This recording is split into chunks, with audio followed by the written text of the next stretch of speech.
Hello అండి, ఈరోజు నేను మీకు బ్రేక్ఫాస్ట్ సిరీస్లో ఇప్పటి వరకు ఇండియన్ బ్రేక్ఫాస్ట్ చూపించాను. ఇప్పుడు నేను పోరిడ్జ్ అండి. ఇది చాలా హెల్తీగా ఉంటుంది, వితౌట్ ఆయిల్. మార్నింగ్ తీసుకుంటే చాలా మంచిది కూడాను. దీంట్లో కావాల్సిన పదార్థాలు వచ్చి గోధుమ రవ్వ అంటాము. బ్రోకెన్ వీట్ అని దొరుకుతుంది మార్కెట్లో, ఆర్ఎల్స్ మనకి గోధుమ రవ్వ అని దొరుకుతుందండి. అది పాలు, బెల్లం.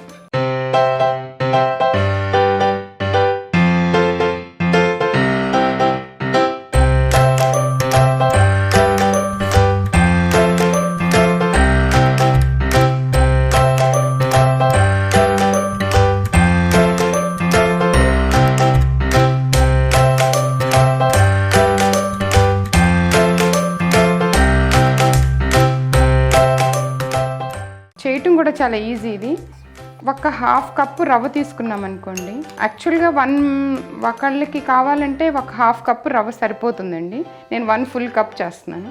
1 కప్ రవ్వ తీసుకోండి. దాంట్లో పాలు 1.5 కప్ పాలు పోసి 1.5 కప్పు నీళ్ళు పోద్దాం. ఎందుకంటే మొత్తం పాలతో అయితే ఉడకదండి అది. దీన్ని మనం కుక్కర్లో పెట్టి స్టీమ్ ఇద్దాము. ముందుగా స్టవ్ వెలిగించుకుందాము. కుక్కర్ పెట్టుకుని నీళ్ళు పోసుకుందామండి. ఇందాక రవ్వ, పాలు, నీళ్లు కలిపినది ఉంది కదా, అది దీంట్లో పెట్టి స్టీమ్ చేద్దాం. మూత పెట్టేద్దాం. వెయిట్ పెట్టి ఒక విజిల్ వచ్చిన తర్వాత 5 మినిట్స్ సిమ్లో ఉంచితే సరిపోతుందండి.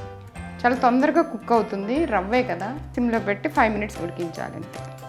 స్టీమ్ తగ్గిందండి, ఓపెన్ చేద్దాం.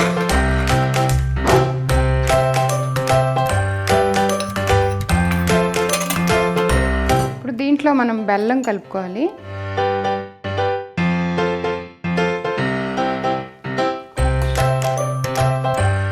ఈ వేడి దాంట్లో బెల్లం కలుపుదామండి. So that కరుగుతుందన్నమాట.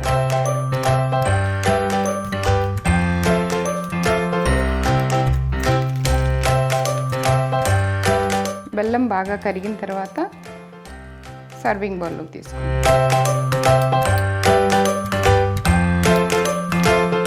ఆల్రెడీ పాలల్లో ఉడికించాం కాబట్టి ఎక్కువ పాలు పట్టవండి, కొంచెం పాలు పోద్దాం.